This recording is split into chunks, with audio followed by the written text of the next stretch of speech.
ತಾಲೂಕು ಕಚೇರಿ ಶೌಚಾಲಯಗೆ ನಾವು ಮನವಿ ಕೊಟ್ಟಿದ್ರಿ ತಾಲೂಕು ದಂಡಾಧಿಕಾರಿಗೆ. ಇದುವರೆಗೂ ಏನು ಇದ್ರ ಬಗ್ಗೆ ತಲೆನೇ ಕೆಡಿಸ್ಕೊಂಡಿಲ್ಲ, ಏನೂ ಆಗಿಲ್ಲ. ನಾವು ಇನ್ನು ಏನಕ್ಕೆ ಇಷ್ಟು ಹೋರಾಟ ಮಾಡ್ತಾ ಇದ್ದೀವಿ ಅಂತ ನಮಗೆ ಗೊತ್ತಾಗ್ತಾ ಇಲ್ಲ. ನೋಡಿ, ನಮ್ಮ ತಾಲೂಕು ದಂಡಾಧಿಕಾರಿ ಅವತ್ತು ಬಂದು ಒಂದು ಮನವಿ ಸ್ವೀಕರಿಸಿ ಆಯಿತು, ಇದ್ರ ಬಗ್ಗೆ ನಾನು ಬೇಗ ಇದ್ರ ಬಗ್ಗೆ ಮಾಡ್ತೀನಿ ಅಂತ ಏನು ಮಾಡಿಲ್ಲ. ಇವತ್ತು ತಾಲೂಕು ಕಚೇರಿಗೆ ಪೇಂಟ್ ಮಾಡಿಲ್ಲ, ಎಂಥದ್ದು ಇಲ್ಲ, ಏನೂ ಇಲ್ಲ. ಇನ್ನು ನಾವು ಇನ್ನೆಷ್ಟು ಹೋರಾಟ ಮಾಡಿದ್ರೆ ಇವರೆಲ್ಲ ಇದು ಶೌಚಾಲಯ ರೆಡಿ ಮಾಡ್ತಾರೆ? ಈ ಕನಿಷ್ಠ ಒಂದು ಮೂಲಭೂತ ಸೌಕರ್ಯ ಇಲ್ಲ ಈ ತಾಲೂಕು ಕಚೇರಿಯಲ್ಲಿ. ಇನ್ನು ನೋಡಿ, ನಮ್ಮ ಸೋಮಶೇಖರ್ ಅವರು ಮಾತಾಡ್ತಾರೆ ಇದ್ರ ಬಗ್ಗೆ, ಕ್ಲೀನಾಗಿ ಮಾತಾಡಿ ಸೋಮಶೇಖರ್ ಅವರು. ನಾವು 3 ವಾರಗಳ ಹಿಂದೆನೇ ಇದಕ್ಕೆ ಮನವಿ ಲೆಟರ್ ಕೊಟ್ಟಿದ್ವಿ. ತಹಸೀಲ್ದಾರರು ಅದಕ್ಕೆ ಸ್ಪಂದಿಸಿದ್ರು. ಮತ್ತೆ ಇದು ಯಥಾ ಪ್ರಕಾರವಾಗಿ ಇಲ್ಲೇನಾಗಿದೆ ಅಂದರೆ ಬೀಗ ಹಾಕ್ಕೊಂಡೇ ಇದ್ದಾರೆ.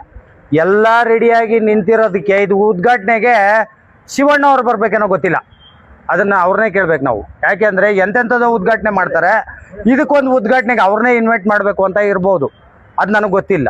ಆದರೆ ಇಲ್ಲಿ ಅವ್ರು ಉದ್ಘಾಟನೆ ಮಾಡೋದಕ್ಕಿಂತ ಮುಂಚೆ ಇದೇ ಕಾಂಪೌಂಡಲ್ಲಿ ಉಚ್ಚೆ ಒಯ್ದ್ಬಿಟ್ಟು ಹೋಗ್ತಾ ಇದ್ದಾರೆ. ಇಲ್ಲಿ ಸ್ಮೆಲ್ ಇರೋಕ್ಕಾಗ್ತಾ ಇಲ್ಲ. ಆದರೂ ನಾವು ನಿಂತಿದ್ದೀವಿ ವಿಧಿ ಇಲ್ದಿರ. ಯಾಕೆ ಅಂದರೆ ನಮಗೆ ಮೂಲಭೂತ ಸೌಕರ್ಯ ಇರೋದು ಉಚ್ಚೆ ಒಯ್ಯೋದಕ್ಕೆ ಮತ್ತು ಲೆಟ್ರಿನ್ಗೆ ಹೋಗೋದಕ್ಕೆ. ಇಂಥ ಸೌಲಭ್ಯ ಇಲ್ಲಿ ಇಲ್ದಿದ್ದಾಗ ಏನಾಗ್ತದೆ? ಇಲ್ಲಿ ಎಷ್ಟು ಗಂಟೆ ನಮಗೆ ಕೆಲಸಗಳಾಗಬೇಕು? ಇಂಥ ವಿಚಾರದಲ್ಲಿ ನಾವು ಸ್ವಲ್ಪ ಗಮನಿಸಬೇಕು. ಯಾಕೆಂದರೆ ಅಲ್ಲಿ ಪಕ್ಕದಲ್ಲಿ ಕಂಬದ ಗಣಪತಿ ದೇವಸ್ಥಾನ ಇದೆ, ಆ ಕಡೆ ಸ್ಕೂಲ್ ಇದೆ. ಆ ಸ್ಕೂಲ್ ಮಕ್ಕಳಿಗೆ ತೊಂದರೆ ಆಗ್ತದೆ. ಈ ಕಡೆ ಧಾರ್ಮಿಕ ವಿಚಾರದಲ್ಲಿ ಕಂಬದ ಗಣಪತಿ ದೇವಸ್ಥಾನ ಇರೋದ್ರಿಂದ ಆ ಕಾಂಪೌಂಡ್ಗೆ ಹೋದ್ಸಲಿ ನಾನು ಹಾಕಿದ್ದೀನಿ, ಆ ಒಂದು ವಿಚಾರನ ವಿಡಿಯೋ ಹಾಕಿದ್ದೀನಿ. ಅಲ್ಲೆಲ್ಲ ರಿಸರ್ಚ್ಗೆ ಹೋಗ್ತಾ ಇದ್ರೆ ಇಲ್ಲಿ ಬಂದು ತಾಲೂಕು ಆಫೀಸ್ ಅನ್ನೋದೇನಕ್ಕೆ? ನಮ್ಮ ಸ್ವಚ್ಛತೆ ಎಲ್ಲಿದೆ? ಆ ಒಂದು ವಿಚಾರದಲ್ಲಿ ಜನರಿಗೆ ಏನು ಅನುಕೂಲ ಇದೆ? ಇಲ್ಲಿ ಬರುವಂಥ ಕೆಲಸ ಕಾರ್ಯಗಳಿಗೆ ದಿನನಿತ್ಯ ಅಲಿತಾ ಇರ್ತಾರೆ ಈ ತಾಲೂಕು ಆಫೀಸಲ್ಲಿ. ಈ ತಾಲೂಕು ಆಫೀಸಲ್ಲಿ ಓಡಾಡೋಂಥವ್ರಿಗೆ ಎಷ್ಟು ಮಾತ್ರ ಕೆಲಸ ಆಗ್ತಾ ಇದೆಯೋ ಗೊತ್ತಿಲ್ಲ. ಆದರೆ ಪಾಪ ಅನುಕೂಲ ಇರೋದು ಒಂದು ವಿಚಾರದಲ್ಲಿ ಮೂಲಭೂತ ಸೌಕರ್ಯಗಳ ಬಗ್ಗೆ. ಇಲ್ಲಿ ನೋಡ್ರಿ, ಇಲ್ಲಿ ಗೇಟ್ ಹಾಕಿದ್ದಾರೆ. ಇದುವರೆಗೂ ಈ ಗೇಟ್ ಹಾಕಿ ಉದ್ಘಾಟನೆ ಯಾರು ಇನಾಗ್ರೇಟ್ ಮಾಡ್ತಾರೋ ಗೊತ್ತಿಲ್ಲ. ಕಾಂಗ್ರೆಸ್ ಗಿಡಗಳು ಮಾತ್ರ ತುಂಬಾ ಚೆನ್ನಾಗಿ ಬೆಳೆದಿದೆ. ಇದು ಗೊಬ್ಬರ ಇಲ್ದಿರೋ ಕಾಂಗ್ರೆಸ್, ಇದು ಗೊಬ್ಬರನೇ ಬೇಡ. ಆದ್ರೂ ಇಲ್ಲಿ ಯಾರು ಬರ್ತಾರೋ ಗೊತ್ತಿಲ್ಲ, ಬೀಗ ಮಾತ್ರ ಹಂಗೆ ಹಾಕಿದ್ದಾರೆ. ನಾವಿದ್ರ ಬಗ್ಗೆ ಧ್ವನಿ ಎತ್ತಾನೆ ಇದ್ದೀವಿ. ಇವ್ರಿಗೆ ಮಾನ ಮರ್ಯಾದೆ ಏನಾನ ಇದ್ರೆ, ನಿಜವಾಗ್ಲೂ ಅವರು ಸ್ವಾಭಿಮಾನ ಸೌಜನ್ಯಕ್ಕೆ ಒಳಪಟ್ಟಿದ್ರೆ ಈ ಬೀಗ ತೆಗಿಸ್ತಾರೆ, ಇವತ್ತೇ ತೆಗಿಸ್ತಾರೆ. ಯಾಕೆಂದ್ರೆ ಒಂದು ಲೆಟರ್ಗೆ ಮನವಿ ಮಾಡಿದ್ದಾರೆ ಅಂದ್ರೆ ಅವ್ರ ಕುಂದು ಕೊರತೆಗಳನ್ನ ಹೇಳುವಂತ ವಿಚಾರ. ಈ ವಿಚಾರದಲ್ಲಿ ಬೀಗ ಹಾಕೊಂಡಿದ್ದಾರೆ ಅಂತಂದ್ರೆ ಇನ್ನೆಷ್ಟು ಮಾತ್ರಕ್ಕೆ ದುರಾಡಳಿತದಲ್ಲಿ ಇದ್ದಾರೆ, ಭ್ರಷ್ಟಾಚಾರದಲ್ಲಿ ನಿರಂತರ ಆಗಿದ್ದಾರೆ ಅಂತ ಹೇಳ್ಬೋದು. ಒಂದು ವಿಚಾರ.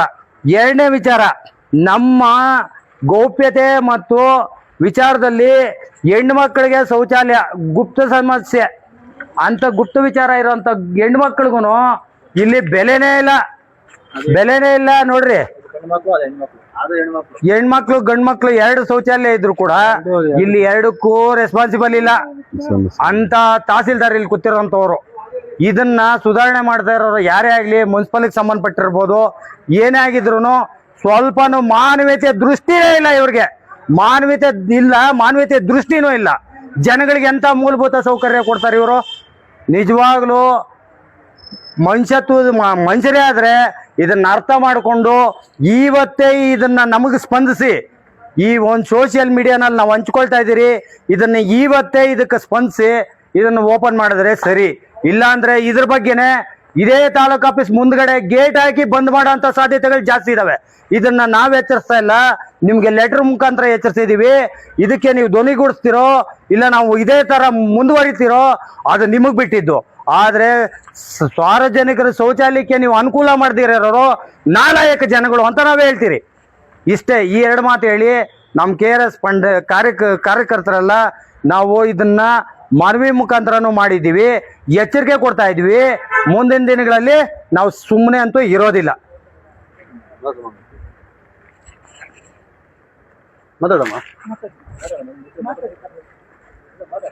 ಮಾತಾಡ್ರಿ.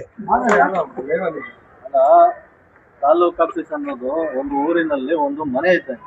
ಇವ್ರ ಮನೆನೇ ಸ್ವಚ್ಛ ಇಟ್ಕೊಳಕ್ಕೆ ಇವ್ರಿಗೆ ವಗ ಇಲ್ಲ ಅಂದ್ರೆ ಊರ್ ನಿಂಗೆ ಕ್ಲೀನ್ ಮಾಡ್ತಾರೆ. ಊರ್ ಕುಂದು ಕೊರತೆಗಳನ್ನ ಯಾವ ತರ ಇವ್ರು ಸಾಲ್ವ್ ಮಾಡ್ತಾರೆ ನೋಡಿ. ಎಷ್ಟು ಅಲ್ಲಿ ಅಧ್ವಾನವಾಗಿದೆ, ನೀರಿದೆ, ಮಳೆ ಬಂದಿದೆ, ಆಮೇಲೆ ನಾವು ಕೊಟ್ಟಿರೋ ಅರ್ಜಿಗಳನ್ನ ಏನು ಕಸದ ಬುಟ್ಟಿಗೆ ಹಾಕಕ್ಕ ನಾವು ಅರ್ಜಿಗಳು ಕೊಡೋದು ಇವ್ರಿಗೆ ಕೊಟ್ಟು 3 ವಾರ ಆಯ್ತು. ಹೋಗ್ರಿ ಹತ್ರ. ಒಂದು ಸ್ವಲ್ಪ ಆದ್ರೂ ರೆಸ್ಪಾನ್ಸಿಬಿಲಿಟಿ ಇಲ್ಲ ಅಂದ್ರೆ ಏನಕ್ಕೆ ಇವರು ಎಷ್ಟು ಮಾತ್ರ ಇವರು ತಾಲೂಕನ್ನ ಉದ್ಧಾರ ಮಾಡ್ತಾರೆ? ಪ್ರಶ್ನೆ ಅದು ಉಳ್ದೈತೆ. ಹೋಗು ರವಿ. ಇನ್ನ ಯಾರನ್ನ ಮಾತಾಡೋರಿದ್ರೆ ಮಾತಾಡೋಣ. ಎಷ್ಟು ಉಗ್ರವಾದ ಹೋರಾಟ ಮಾಡ್ತೀವಿ ನೋಡಿ. ಇವ್ರು ಪ್ರತಿಯೊಂದು ಹೋರಾಟ ಮಾಡಿನೇ ತಗೋಬೇಕು ಅಂದ್ರೆ ಏನ್ ಬೇರೆಯವ್ರಿಗೆ ಕೆಲಸನೇ ಇಲ್ವಾ? ಕಾಮನ್ ಪೀಪಲ್ ಕೆಲಸನೇ ಇಲ್ಲ. ಪ್ರತಿಯೊಂದಕ್ಕೂ ಹೋರಾಟ ಮಾಡ್ಬೇಕು. ಅಧಿಕಾರಿಗಳು ಪ್ರಭಾವಿ ವ್ಯಕ್ತಿಗಳ ಹಿಂದೆ ಬೆನ್ನತ್ತು ಓಡಾಡೋದು ಬಿಟ್ಟು ತಮ್ಮ ಕೆಲಸಗಳಲ್ಲಿ ನಿರಂತರವಾಗಿ ಕೆಲಸವನ್ನು ಮಾಡಿ ದಯವಿಟ್ಟು ಪ್ರಭಾವಿ ವ್ಯಕ್ತಿಗಳ ಹಿಂದೆ ಓಡಾಡ್ತಿರೋದ್ರೆ ನಿಮ್ಮ ಬೆನ್ನಿಂದನೇ ಇಲ್ಲಿ ಗಲೀಜಿದೆ. ನೀವು ಇದನ್ನ ನೋಡಿದ್ರೆ ನೀವು ಅಲ್ಲಿ ಹೋಗಿ ಪ್ರಭಾವಿ ವ್ಯಕ್ತಿಗಳ ಹಿಂದೆ ಬಕೆಟ್ ಇಟ್ಕೊಂಡು ಓಡಾಡೋದನ್ನ ಫಸ್ಟ್ ಬಿಡಿ ಅಂತ ಕೇಳ್ಕೊಂತೀವಿ. ಇವತ್ತು ಎಲ್ಲ ಮಾತಾಡಿ ನೀಟಾಗಿ ಕ್ಲಿಯರ್ ಮಾಡಿದ್ದಾರೆ. ಇವತ್ತು ಆನೇಕಲ್ ತಾಲೂಕಲ್ಲಿ ಸುಮಾರು ಹೆಚ್ಚು ಕಡಿಮೆ 5 ಲಕ್ಷ ಜನ ಇದ್ದಾರೆ. ಸುಮಾರು ರೈತರಿದ್ದಾರೆ. ಸುಮಾರು ಎಷ್ಟೋ ಜನ ಬರ್ತಾರೆ ಒಂದು ಖಾತೆ ಆಗಲಿ ಎಲ್ಲ ಖಾತೆ ಮಾಡಿಸ್ಕೊಳ್ಳೋಕ್ಕೋಸ್ಕರ, ಮತ್ತು ಇವತ್ತು ಪ್ರಾಣಿಗಳಿಗೋಸ್ಕರ ಎಷ್ಟೋ ಸುಮಾರು ಜನ ಬರ್ತಾರೆ.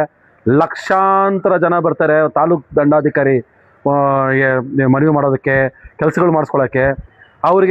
ಅವರಿಂದ ಇವತ್ತು ಸುಮಾರು ಕೋಟಿಗಳುಗಟ್ಟಲೆ ಅವರು ಏನು ಟ್ಯಾಕ್ಸ್ ಕಲೆಕ್ಷನ್ ಆಗ್ತಾಯಿದೆ, ತೆರಿಗೆ ಬರ್ತಾ ಇದೆ. ನಮಗೆ ಇವಾಗ ಸರ್ಕಾರ ಇಂಪಾರ್ಟೆಂಟಾಗಿ ಯಾವುದೇ ಒಂದು ತಾಲೂಕು ಆಫೀಸ್ ಆಗಲಿ, ಯಾವುದೇ ಒಂದು ಸರ್ಕಾರಿ ಕಚೇರಿಗಳಲ್ಲಿ ಯಾವುದೇ ಆಗಲಿ ಮೂಲಭೂತ ಸೌಕರ್ಯ ಕೊಡಬೇಕು. ಅವರು ನಮ್ಮ ಮೂಲಭೂತ ಹಕ್ಕು ಅದು. ಇವತ್ತು ಪ್ರಭಾವಿ ರಾಜಕಾರಣಿಗಳು ಬ್ರೋಕರ್ಗಳ ಜೊತೆ ಹಿಂದೆ ಓಡಾಡಿಕೊಂಡು ಇವರೆಲ್ಲ ಲಕ್ಷಾಂತರ ರೂಪಾಯಿ ಕೊಟ್ಟು ಇವತ್ತು ತಾಲೂಕು ಕಚೇರಿಗಳು ಬಂದಿರ್ತಾರೆ. ಇವರೆಲ್ಲ ಸುಮ್ಮನೆ ಬಂದಿರಲ್ಲ. ಇವ್ರಿಗೇನು ದುಡ್ಡು ಮಾಡಬೇಕು, ಮನೆಗೆ ಹೋಗ್ಬೇಕು, ಯಾರು ಹೆಂಗಾದ್ರೂ ಹಾಳಾಗೋಗ್ಲಿ, ಯಾರು ಏನಾದರೂ ಎಕ್ಕುಟ್ಟೋಗ್ಲಿ, ನಮ್ಮ ಟೈಮ್ ಪಾಸ್ ಆಯ್ತಾ, ನಮಗೆ ಸಂಬಳ ಬಂತಾ ಸಾಕು, ಆಮೇಲೆ ಯಾರಿಗೋ ಒಬ್ರು ಬಕೆಟ್ ಹಿಡಿದ್ರ ಇದೇ ಆಗೋ ಜೀವನ. ಇವತ್ತು ಈ ಪ್ರಜಾಪ್ರಭುತ್ವದಲ್ಲಿ ಇಂಪಾರ್ಟೆಂಟಾಗಿ ಮೂಲಭೂತ ಸೌಕರ್ಯ ಕೊಡೋದು ನಮ್ಮ ಗೌರ್ಮೆಂಟ್ಗೆ ಹಕ್ಕು. ಯಾವುದೋ ರಿಯಲ್ ಎಸ್ಟೇಟ್ ಮಾಡೋದು ದಂಧೆಯಿಂದ ಓಡೋದು, ಅಲ್ಲಿ ಓಡ್ಬರೋದು, ಇಲ್ಲಿ ಓಡೋಗೋದಲ್ಲ. ಇಂಪಾರ್ಟೆಂಟಾಗಿ ಜನಗಳಿಗೆ ಸ್ಪಂದಿಸಬೇಕು ಹೊರತು ಇವತ್ತು ಜನ ಬಂದಿಲ್ಲ ಅಂದರೆ ತಾಲೂಕು ಆಫೀಸ್ ಏನಕ್ಕಿರುತ್ತೆ? ಎಲ್ಲ ಮುಚ್ಚಿಕೊಂಡು ಹೋಗ್ಬೇಕಷ್ಟೇ. ಇವತ್ತು ಸುಮಾರು ಜನಕ್ಕೆ ಒಂದು ವ್ಯವಸ್ಥೆ ಇಲ್ಲ, ಒಂದು ಟಾಯ್ಲೆಟ್ ವ್ಯವಸ್ಥೆ ಇಲ್ಲ, ಒಂದು ಮೇನು ಕುಡಿಯೋ ನೀರು ಇಲ್ಲ, ಎಂಥದ್ದು ಇಲ್ಲ. ಏನು ಇವತ್ತು ಬ್ರಿಟಿಷರ ಕಾಲದಲ್ಲಿ ಹೆಂಗಿದೆಯೋ ಇವತ್ತು ಹಂಗೆ ಇದೆ. ಒಂದು ಪೈಂಟ್ ಇಲ್ಲ, ಸಾವಿರಾರು ಜನ ಕೂತ್ಕೊಂಡು ಎಷ್ಟೋ ಕೋಟಿಗಳ ಗಂಟೆ ತೆರಿಗೆ ಬರ್ತಾ ಇದೆ. ಇವತ್ತು ಪೇಂಟ್ ಮಾಡೋಕ್ಕೆ ಬರ್ತಾ ಇಲ್ಲ, ಪೇಂಟ್ ಇಲ್ಲ, ಏನೂ ಇಲ್ಲ. ಇದೊಂಥರ ದೇವಾಲಯ ಇದ್ದಂಗೆ.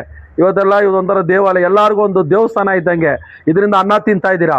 ನಾವು ಅನ್ನ ತಿನ್ನೋ ಜಾಗದಲ್ಲಿ ನೀಟಾಗಿ ಇಟ್ಕೋಬೇಕು, ಅದನ್ನೇ ಇಟ್ಕೊಳ್ಳೋಕ್ಕೆ ಇವರು ತಯಾರಿಲ್ಲ.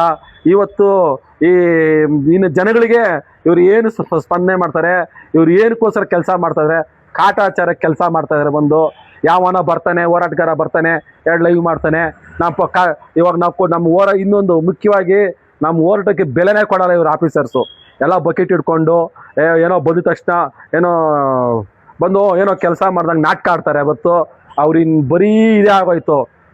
ಇದು ಮುಂದಕ್ಕೆ ಈ ಕ್ರಮ ಜರುಗಿಸಿಲ್ಲ ಅಂದರೆ ಮುಂದಕ್ಕೆ ನಾವೇನು ಮಾಡಬೇಕೋ ಅದನ್ನು ಕಾನೂನು ರೀತಿಯಲ್ಲಿ ನಾವು ನಡೆಸ್ತೀವಿ. ಸ್ವಾಮಿ ನೀವೇನ ಹೇಳೋರು? ಹೇಳ್ರಿ ಏನಾದರೂ ಹೇಳ್ರಿ. ಎಂಡ್ ಮಾಡೋದಾ?